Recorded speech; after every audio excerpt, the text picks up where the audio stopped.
Hi and welcome to lesson number 3 of section number 15। इससे पहले मैंने आपको लेसन नंबर 2 में डिलीवरेबल केस के हैप्पी केस की सारी एक्टिविटीज़ को जो है वो मैंने डिफ़ाइन किया था। जैसे कि वो एक्टिविटीज़ हमने डिस्कस की वो क्या थी कि हम सबसे पहले अपने प्रोजेक्ट मैनेजमेंट प्लान को रिव्यू करेंगे, फिर उसके हिसाब से अपने टास्क फेज़ या प्रोजेक्ट की टीम को एक्वायर करेंगे, फिर उस टीम को जो है बेसिकली हम डेवलप करेंगे, फिर हम उस टीम को लीड करेंगे ताकि हमारा जो रिज़ल्ट है वो हमें प्रोड्यूस हो जाए, फिर टीम जो है वो रिजल्ट जो हमने उसे कहा था या जो असाइन किया था प्रोड्यूस करेगी। फिर उसके लिए हम अपनी इंटरनल क्वालिटी को बुलाएंगे, जनाब वो उसको इंस्पेक्ट कर ले। जब हमारी इंटरनल क्वालिटी उसको इंस्पेक्ट करेगी तो या तो वो उसको रिजेक्ट कर देगी या वेरीफाई कर देगी। चूंकि हम हैप्पी केस कर रहे हैं तो हमारी जो इंटरनल क्वालिटी वो क्या कर देगी, इसको वेरीफाई कर देगी। जब हमारी इंटरनल क्वालिटी वेरीफाई कर देगी तो हम स्टेक होल्डर्स को या जो एंड यूजर्स हैं उनको बुलाएंगे, उनसे कहेंगे जी आप भी हमारे वेरीफाइड डिलीवरेबल को इंस्पेक्ट कर लें, और इवेंचुअली एंड फाइनली हमारा जो वेरीफाइड डिलीवरेबल है वो हमारा एंड यूजर क्या कर देगा, उसको एक्सेप्ट कर लेगा। तो ये जो था हमारे पास क्या है, हैप्पी केस है। अब इसी हैप्पी केस की जो 9 एक्टिविटीज़ हैं हम इसको देखते हैं कि हम इसे PMBOK में कैसे मैप करते हैं और कैसे इसको डिफाइन करते हैं। अगर हम अपनी पहली एक्टिविटी की बात करें तो पहली एक्टिविटी है रिव्यू प्रोजेक्ट मैनेजमेंट प्लान।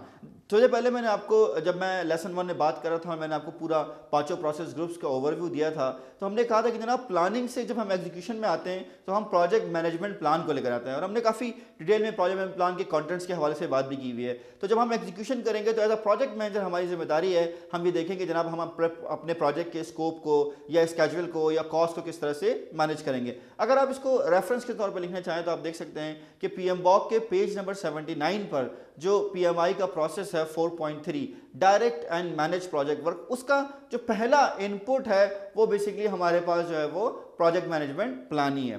फिर हम आते हैं अपने नेक्स्ट एक्टिविटी की तरफ, जो सब एक्टिविटी नंबर 2 है। उस एक्टिविटी में हमने करना यह है कि हमने टीम को एक्वायर करना है। अब जाहिर है कुछ टीम ऐसी होगी जो पूरे प्रोजेक्ट के लिए एक साथ ही असाइन हो जाएंगी, कुछ लोग होंगे जो सिर्फ फेस के लिए आएंगे, और कुछ ऐसे भी लोग हो सकते हैं जो हमें सिर्फ स्पेसिफिक वर्क पैकेजेस या स्पेसिफिक एक्टिविटीज़ के लिए दरकार हो। अगर हम देखते हैं इस एक्टिविटी को तो बेसिकली यहाँ पर हमें जो मैपिंग मिलती है वो PMI के प्रोसेस नंबर 9.2 की मिलती है, जिसका नाम है एक्वायर प्रोजेक्ट टीम, और इसको आप बेसिकली PMBOK के पेज नंबर 267 से जो है वो वेरीफाई या रिव्यू कर सकते हैं। जो टूल्स हमारे पास अवेलेबल हैं टीम को एक्वायर करने के वो हैं pre assignment, negotiation, acquisition, virtual team and multi criteria जो है हमारा डिसीजन एनालिसिस का वो डिफाइन हुआ है। अब अगर मैं प्री असाइनमेंट को देखूं तो देखें, generally pre assignment is a special case. हम ये कह रहे हैं कि जब हम प्रोजेक्ट कॉन्ट्रैक्ट में लिख रहे थे या चार्टर के टाइम पर हम लिख रहे थे तो हमने कहा था कि हमें ये रिसोर्स चाहिए। ऑल्दो मैंने आपको कहा था कि चार्टर के टाइम पे प्रोजेक्ट टीम मेंबर कोई आइडेंटिफाई नहीं होता, लेकिन जब हम बेसिकली प्री असाइनमेंट की बात करते हैं या अक्सर इसको प्री असाइंड भी कहते हैं, तो हम ये कह रहे हैं कि ये वो रिसोर्स है जो प्रोजेक्ट की सक्सेस के लिए बहुत ही क्रिटिकल है, और हमने इसको इनिशियली ही या कॉन्ट्रैक्ट के टाइम पे या चार्टर के टाइम पे पहले ही आइडेंटिफाई कर लिया था। तो जाहिर है अगर कोई रिसोर्स क्रिटिकल है और हमने उसको कॉन्ट्रैक्ट का पार्ट बनाया था या चार्टर का पार्ट बनाया था तो हम उसको एक्वायर कर लेंगे। जो दूसरा टूल है हमारे पास इस प्रोसेस का वो है हमारे पास निगोशिएशन। निगोशिएशन ये है कि बल्कि हम अक्सर ये देखते हैं कि जब हम प्रोजेक्ट में होते हैं और हम कहते हैं कि जी हमारे आपसे बात हो गई थी, हमने रैम बना के दे दिया था या हमने आपको पूरा प्रोजेक्ट प्लान शेयर किया था, now we need the team जिसके जरिए हम अपनी ये एक्टिविटी या ये फेस करें। तो एक जनरल आता है कि जी हमारे अपने जो है वो प्रोजेक्ट चल रहे हैं या वी आर बिजी, या ये कि भाई हमारे पास जो है वो रिसोर्स अभी अवेलेबल नहीं है।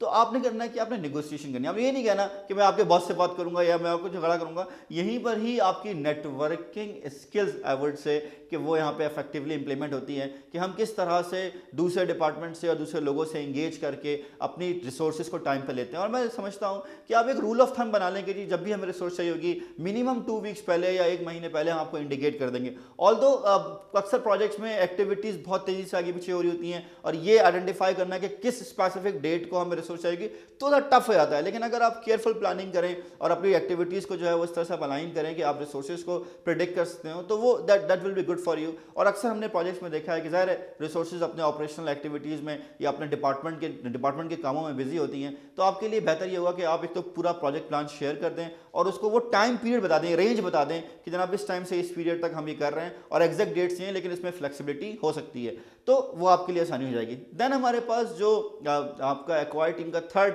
टूल है वो बड़ा इंटरेस्टिंग टूल है, बहुत ही आसान टूल है एक्विजिशन, कि आप बाहर से जो है वो किसी को हायर कर लें। चौथा टूल इसके अंदर हमारे पास है वर्चुअल टीम। वर्चुअल टीम का मतलब ये है कि ये वो टीम मेंबर है जिससे मैं फेस टू फेस बात नहीं कर सकता, या जिसके साथ जो है हम रेगुलरली मीटिंग नहीं कर सकते फेस टू फेस। अक्सर लोग कहते हैं वो टीम जो शहर से बाहर हो या मुल्क से बाहर हो वो बेसिकली वर्चुअल टीम है। कुछ लोग कहते हैं ना बराबर वाली बिल्डिंग में भी हम उससे रोजाना इक्वली बात नहीं कर सकते। तो मैंने कहीं एक जगह पढ़ा था, उसने बड़ी अच्छी डेफिनेशन दी थी कि वो टीम जो 10 किलोमीटर के रेडियस से बाहर है, that you can consider as virtual team. I don't know आप उसको फॉलो करें या नहीं करें, that's just an input that I am giving to you. तो हम ये कहते हैं कि वर्चुअल टीम के जरिए हम अपने प्रोजेक्ट में काम कर सकते हैं। अब वर्चुअल टीम को मैनेज करना एक बड़ा इशू है। दूसरी बात ये कि अगर हम देखें, एक तो वैसे ही वर्चुअल का मतलब है वो हमारे सामने नहीं है तो उसको मैनेज करना इशू है। लेकिन अगर फर्ज करें वो किसी ऐसी कंट्री में है जिसके टाइम जोन्स का फ़र्क है या उनके कल्चर्स का फ़र्क है, नॉर्म्स का फ़र्क है, तो how you basically manage for the overall project, जहाँ पर ये सब चीज़ें आपको कॉम्प्लेक्सिटीज़ जो है मैनेज करनी। देन हमारे पास जो इसका फिफ्थ टूल है वो ये है कि हम उसके मल्टी क्राइटेरिया एनालिसिस को देखते हुए, उसकी स्किल्स को देखते हुए, एबिलिटी को देखते हुए हम उसको सेलेक्ट कर सकते हैं। ये टूल बेसिकली जो है वो PMI ने PMBOK 2012 में ही इंट्रोड्यूस कराया। देन हमारे पास एक्टिविटी नंबर 3 है जिसका नाम है, हमने जो डिफाइन किया है कि डेवलप टास्क फेस और प्रोजेक्ट टीम। देखिए जब हम डेवलपमेंट की बात कर रहे हैं तो हम ये कहते हैं कि हमारी जो टीम है उसकी डेवलपमेंट बड़ी ज़रूरी है। और ये नहीं है कि ये डेवलपमेंट एक दफ़ा होगी ख़त्म हो जाएगी, ये तो ऑनगोइंग प्रोसेस है। मेरा रखने का मकसद भी ये था कि हम आपको बता सकें कि जनाब कि ये इस सीक्वेंस में आता है और आप इसको बार बार जो है वो प्लान कीजिए। जो टूल्स हमें मिले हैं उसमें सबसे पहला टूल है इंटर पर्सनल स्किल्स। और मैं समझता हूँ कि जितने लोग टेक्निकल होते हैं उतने दिमाग से फारिग होते हैं। ज़्यादातर टेक्निकल लोग अपनी चीज़ों में इतना इन्वॉल्व हो जाते हैं कि वो रिलेशनशिप्स को या कॉम्प्रोमाइज़ को या एक दूसरे के साथ कोलैबोरेशन करने में जो है वो हिचकिचाते हैं। ये शायद उनकी टेंडेंसी नहीं होती है। तो आपका काम ये है कि टीम के अंदर ट्रस्ट बिल्डिंग को जो है आप बिल्ड करें और उनके इंटरपर्सनल स्किल्स पर काम करें। देन हमारे पास टूल है ट्रेनिंग का। ट्रेनिंग मींस कि आप उसकी कोई भी ट्रेनिंग कराएं, चाहे उसको टेक्निकल ट्रेनिंग दें या जो भी उसको हेल्प कर सके उसके प्रोजेक्ट को या उसके काम को जो है वो करने में। देन हमारे पास थर्ड टूल है, बड़ा इंटरेस्टिंग टूल है, वो है team building activities. Team building activities में आप पिकनिक करा सकते हैं, आप आउटडोर एक्टिविटी करा सकते हैं, आप कहीं खाने पे बाहर जा सकते हैं। No, you can perform multiple actions so that team can get along together. एक मुझे बड़ा इंटरेस्टिंग केस याद है कि एक टेलीकम्युनिकेशन कंपनी ने अपनी पूरी टीम को लेके गए कि जनाब हम उनके साथ कोई गेम्स खेलते हैं। आई थिंक वो लाहौर में उन्होंने कोई इवेंट अरेंज किया था। और जैसे कराची में आपको पता है कि वो अरीना मल्टीमीडिया में पेंट बॉल का गेम होता है कि हर 2 टीमें बन जाती हैं और एक दूसरे को पेंट बॉल से जो है ना वो हिट कर रहे होते हैं। तो 2 टीमें बनी और दोनों टीमें, इसमें से एक साहब ऐसे थे जिनसे पर्सनली मिला हुआ था। उनका काम ये था कि वो हर काम में आप कोई भी बात बोलेंगे ना उनको पता होगी इसके बारे में, ना सिर्फ उसके बारे में पता होगी, उसको 10 इन्फॉर्मेशन भी देंगे। प्लस ये कि वो हर चीज़ में उनको इनपुट देना, हर एक से बात करना, कुछ ना कुछ करना जो है वो उनके, शायद मेरे ख्याल से उनके वो था कि हमने करना ही करना है। तो क्या हुआ कि जब टीमें बनी तो वो एक टीम का हिस्सा था। पता नहीं कैसे यार आंखों ही आंखों में कोई इशारा हुआ और सारी टीम एक तरफ और वो भाई साहब एक तरफ हो गए और सबने रच के जैसे कहते हैं ना उनके साथ जो है ना वो पेंट बॉल खेला है। तो दे फील कि हाँ यार हमने जो है ना अपने सारी भड़ास पूरी निकाली। I am not recommending you to do that, but I am just sharing कि ये है। इसी तरह अक्सर कंपनी में हम देखते हैं कि यार वो टेबल टेनिस खेलते हैं और अक्सर लोग बॉस को अगर खुश करने के लिए नहीं खेले तो बड़ा जोर से खेल रहे होते हैं कि यार हम जीत जाएं। तो क्या वो they're just taking out their frustration, they are just feeling good so that they can get along with each other. कहते हैं यार हम सारा दिन बॉस को सुनते हैं, हमने शाम को तो हमने एक आध बॉल टिकाई दी तो कोई मजा आ गया हमें, या हमने feel good about it. I am not saying you should do it, but I am just saying कि this is one of the team building activity. यहाँ पर जो PMI ने हमें टीम बिल्डिंग एक्टिविटी के जो फार्मूला भी यूज़ किया है, टकमैन का जो मेथड है, I would not say formula, वो क्या है, forming, storming, norming, performing and adjourning. Forming का मतलब ये है कि टीम को बुलाया, बिठाया और प्रोजेक्ट के ऑब्जेक्टिव्स बता दिए। स्टॉर्मिंग का मतलब ये है कि हर एक को उसकी रोज़ और उसके ऑब्जेक्टिव समझा दिए गए हमने। फिर हम कहते हैं कि जनाब नॉर्मिंग में टीम एक दूसरे की आदत से वाकिफ़ हो गई। मुझे याद है हमारे एक प्रोजेक्ट में एक साहब थे, उनको शौक था कि वो जब भी प्रोजेक्ट में या किसी भी चीज़ की बात करते थे ना, वो पता नहीं कहाँ से 1920 से 1925 से कहानी शुरू कर देते थे। जैसे एक बड़ा ही मज़ेदार और मशहूर उनका वाक़या है कि उनको सिर्फ ये बताना था कि यार मैं अमेरिका में कहीं था और मैकडोनल्ड का M टेढ़ा था। अब उन्होंने सिर्फ ये बताया था कि जनाब मैंने वो मैकडोनल्ड के ब्रांच मैनेजर को बोला कि भाई आपका M टेढ़ा है, आप सीधा कर दें। तो उन्होंने शुरू ऐसा किया कि यार असद मैं अपने घर में था, पता नहीं कौन से US की स्टेट में, और वहाँ से बच्चों को बाहर लेके निकला और फिर हम रास्ते में जा रहे थे बातें करते हुए, पता नहीं कौन सी बातें थी वो भी बताई उन्होंने मुझे। उसके बाद कहने लगे यार हमें हमारे सीधे हाथ पे जो है वो आपका मैकडोनल्ड का ब्रांच नजर आई, उसका M टेढ़ा था और हमारे पास पूरा कट नहीं था। मैं कुछ 1.5 किलोमीटर आगे गया, फिर वहाँ से वापस आया और फिर जो उसके ब्रांच मैनेजर था, पता नहीं क्या नाम था, वो भी जाता था, उनको उससे मिला, उसको बताया और उसने जो है वो M ठीक किया। So that could be done in a very short way, but this is his style. I am not saying he is right और wrong, what I am saying is कि as a team member, as a project manager, आपको team की एक दूसरे से norming कराने में या एज अ टीम मेंबर आपको एक दूसरे की आदत को समझने में और उनके साथ काम करने में बड़ी ही जो है ना वो कहते हैं केयरफुली काम करना होगा और आपके साथ जेल होना पड़ेगा ताकि आप सब काम हो जाए। आपको हर दफ़ा आपको अपने मतलब के आपकी अपनी पर्सनैलिटी टाइप के लोग मिल नहीं सकते।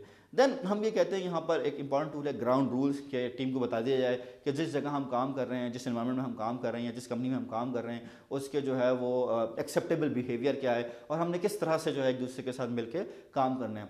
फिर हमारे पास नेक्स्ट टूल है कोलोकेशन। कोलोकेशन का मतलब ये है कि टीम को हम एक साथ बैठाएं। जाहिर है जब टीम एक साथ बैठ के काम कर रही होगी तो क्या होगा कि प्रोजेक्ट की जो ओवरऑल ड्यूरेशन है वो थोड़ी कम हो जाएगी और कम्युनिकेशन जो है हमारी बढ़ जाएगी। इसकी एक बड़ी अच्छी एग्जांपल है कि अगर हम सब साथ बैठे होते हैं तो बराबर वाले को ईमेल करके उसके बाद जाते हैं कि हाँ भाई आपको ईमेल की चेक कर लो, और बाद दफ़ा तो मेक श्योर करते हैं कि वो हमारे खड़े खड़े जवाब दे दे और हम जाके उसको वेरीफाई कर लें कि जो उसने हमें जवाब दिया है वो हमारे पास आया है या नहीं आया।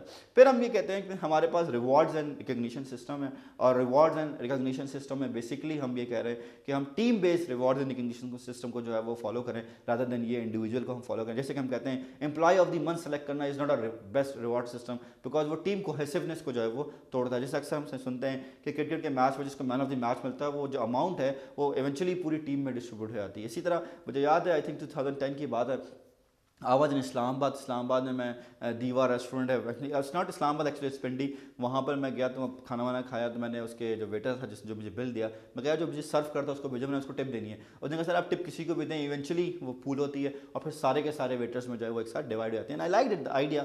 ठीक है, तो यही क्या है आपके पास कि आप जो रिवॉर्ड एंड रिकग्निशन सिस्टम रखें वो क्या वो टीम बेस्ड हो और टीम को जो है ना एक साथ लेके चलें। जैसे फर्स्ट करें आप एक प्रोजेक्ट में कोर्स करते हैं और आपकी कंपनी कहती है जो पीएमपी पास करेगा हम उसको पैसे रिइंबर्स कर देंगे, लेकिन अगर कंपनी यही चीज़ रिवर्स कर दे और कहे कि जब आप 10 लोग या 5 लोग एक साथ पास करेंगे तो हम सबके एक साथ रिइंबर्स करेंगे, तो आप समझ सकते हैं कि टीम की सिनर्जी क्या होगी एक दूसरे को हेल्प करने में और एक दूसरे के साथ जो है वो इस काम को जो है वो अचीव करने में। देन हमारे पास जो नेक्स्ट टूल है इंपॉर्टेंट टूल है वो है personality assessment. There are multiple personality assessment tool, जैसे MBTI बहुत मशहूर है, मायर्स ब्रिज के नाम से, HDMI है आपके पास। फिर मैं जो personally I like it is HDI। PMI ने भी जब हमें मास्टर्स इन लीडरशिप के लिए कोर्स के बुलाया था तो हमें जो है वो बात की थी कि किस तरह से हम HDI के टूल के ज़रिए काम कर सकते हैं। और HDI मेनली जो है वो आपके बिहेवियर के बजाय आपके मोटिवेशन की बात कर रहा होता है। तो आप अपनी टीम की जो है पर्सनैलिटी असेसमेंट करें।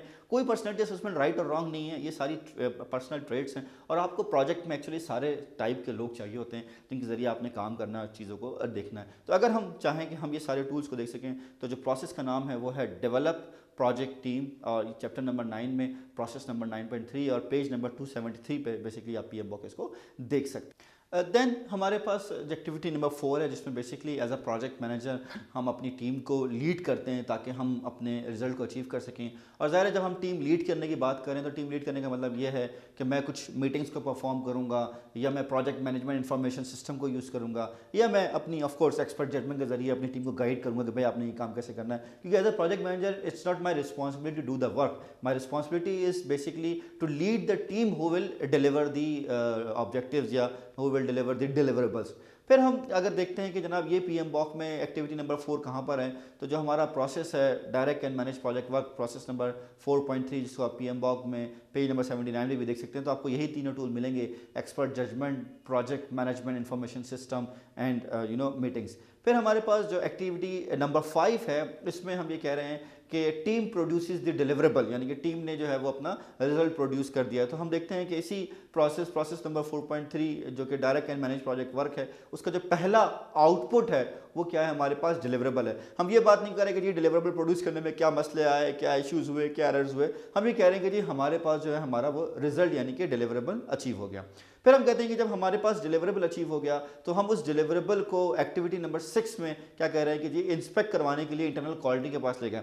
इंटरनल क्वालिटी क्या करेगी कि जनाब वो जो उसका प्रोसेस है वो है हमारे पास परफॉर्म क्वालिटी कंट्रोल, जिसका चैप्टर नंबर है हमारे पास 8 है और प्रोसेस नंबर जो है वो हमारे पास क्या है 8.3। तो जब हम 8.3 में जाते हैं तो आपको बेसिकली वो PMBOK के पेज नंबर 249 पे वो नज़र आएगा और आप देखिएगा उसका जो छठा इनपुट है वो आपका जो है वो डिलीवरेबल है। और ये डिलीवरेबल ज़ाहिर है आपके पास एग्जीक्यूशन से आया है और बेसिकली हमारा जो एक्टिविटी का पूरा सेंटेंस है वो क्या है, inspect the quality of deliverable. तो जब मैं कह रहा हूँ inspect the quality of deliverable, तो इसका मतलब ये है कि हमारे पास जो टूल है वो क्या है, इंस्पेक्शन का, और वो इंस्पेक्शन का टूल हमारे डिलीवरेबल को as per the quality checklist, quality matrix, quality plan जो है वो रिव्यू करता है। अब जब हमारे जो क्वालिटी के जो लोग हैं वो उसको रिव्यू करेंगे तो या तो वो उसको रिजेक्ट कर देंगे, यानी कि उसको कहेंगे जनाब ये एज पर दी रिक्वायरमेंट नहीं है, या वो उसको वेरीफाई कर देंगे। तो अगर हम नेक्स्ट स्टेप की बात करें, स्टेप नंबर 7 या एक्टिविटी नंबर 7, तो वो कह रहा है कि जनाब जो हमारा इंटरनल क्वालिटी है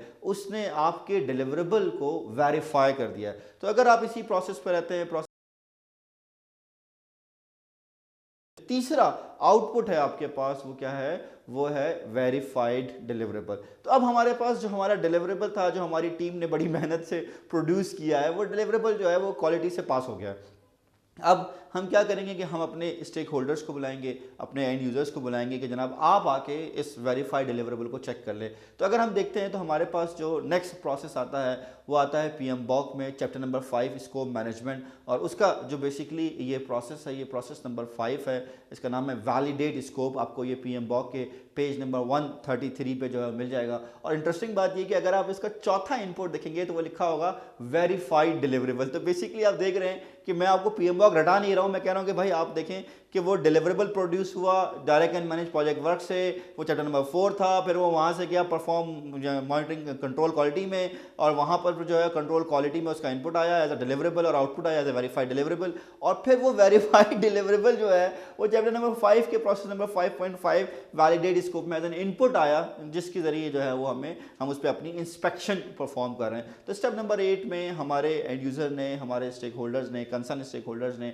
हमारे वेरीफाइड क्वालिटी के वेरीफाइड डिलीवरेबल को इंस्पेक्ट किया as per their requirements, as per their requirement traceability matrix. And then हम देखते हैं हमारे पास जो लास्ट स्टेप है, स्टेप नंबर 9, इस पे हमारे जो एंड यूजर्स हैं उन्होंने इसको खुशी खुशी जो है वो एक्सेप्ट कर लिया, उन्होंने कहा कि जी हमारा डिलीवरेबल जो है ये एक्सेप्ट हो गया। तो अगर हम अपने स्टेप नंबर 9 को रेफर करना चाहें तो अगेन वो इसी प्रोसेस का आप देखिए कि पहला आउटपुट है, और आप देखें PMBOK page number 133 process number 5.5 process name validate scope, और जो उसका आउटपुट है वो है हमारे पास एक्सेप्टेड डिलीवरेबल। अगर ये डिलीवरेबल आखिरी है तो या तो फेस कंप्लीट हो जाएगा या प्रोजेक्ट कंप्लीट हो जाएगा। और हम मॉनिटरिंग एंड कंट्रोलिंग में बेसिकली इंडिविजुअल डिलीवरेबल की एक्सेप्टेंस की बात करते हैं, और क्लोजिंग में हम पूरे प्रोजेक्ट की एज अ होल क्लोजिंग की जो है वो बात कर रहे होते हैं। So that is enough for the happy case. Next जो हमारे पास लेसन है, लेसन नंबर 4, उसमें मैं आपको एंग्री केस के बारे में जो है वो बताऊंगा, और हम देखेंगे कि जनाब एंग्री केस के स्टेप्स क्या होते हैं। Thank you.